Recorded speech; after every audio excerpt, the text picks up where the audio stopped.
of you because I am confident that by now you are familiar with the workings of government, accustomed with our work rate, and fully aware of our intention to implement all our commitments. I speak to many of you on phone. Many times I call you to my office, we interact in different places. I ask you questions, you know that, on programs, on projects. And I find that many of you, the people I speak to, don't even know what is going on in your ministries or departments. You have very scanty information. The moment I know more than you in your ministry, then you must begin to understand that something is very wrong. Because by constitution, you are supposed to advise me. Explain to me how you are going to advise me if you have less information than I do. Who is going to be advising who? I call many PSs. You ask them what's going on here. They have no clue. And this is your department. That is the job that you have. You are not a messenger. You are not a security person. You are not a photographer. You are not a watchman. You are the PS or the minister. And the job of the minister and the PS you don't know, or you don't have information. How do you run a ministry or a department or a parastatal if you have no information? That is the highest level of incompetence.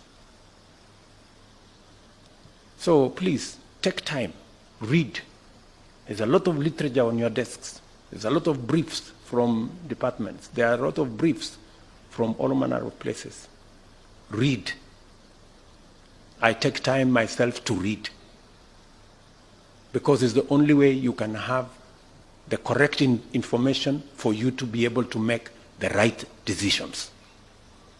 You can never, I promise you, you can never make the right decisions if you do not have the correct information. It will all be a game of guesswork. Get as much. We have many good officers. They send us briefs to our desks. You know, but because of whatever reason, people don't want to read. They don't want to understand what's going on in their state departments or ministries or where they're supposed to be doing. So please, let me ask you, I get a lot of feedback from the public. For example, I was in Kwale, and I stopped in Likoni, and I was talking to the public, and one of them was asking me, Mr. President, we haven't quite understood how the Hustler Fund Phase 2 is working. How do we form the groups? And I remember I called CS Chelugui. I didn't find him, so I called his PS. And I found her, and I explained to her, I told her, look, the public is not understanding this.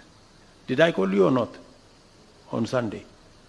You know, I told you this is what the public is saying. Please do more sensitization on Hustler Fund Phase 2. Sindio? So, feedback, you know, and it's not because of any, we have to perform. You know, we have to perform. So when you hear my deputy saying, find time, travel, but travel and see the people who have hired us, you know, Go to different parts of Kenya so that you can get feedback from the public. And on and on and on and on. So this is what we must all, when we talk about citizen-centric, it is ultimately the citizens we are serving. As I have said, I wish all of you, and I have said this with clarity, you have my goodwill. Always, I am always available to any minister, to any PS, if they are not sure of what they are supposed to do. I have instructed the head of public service to be available. My economic team is here. I want them to stand up if they are here this morning. Members of my team, they are here. Simameni, I'm sure, I think some of them got late also. They should know better. So I have deployed a whole team of almost 10 people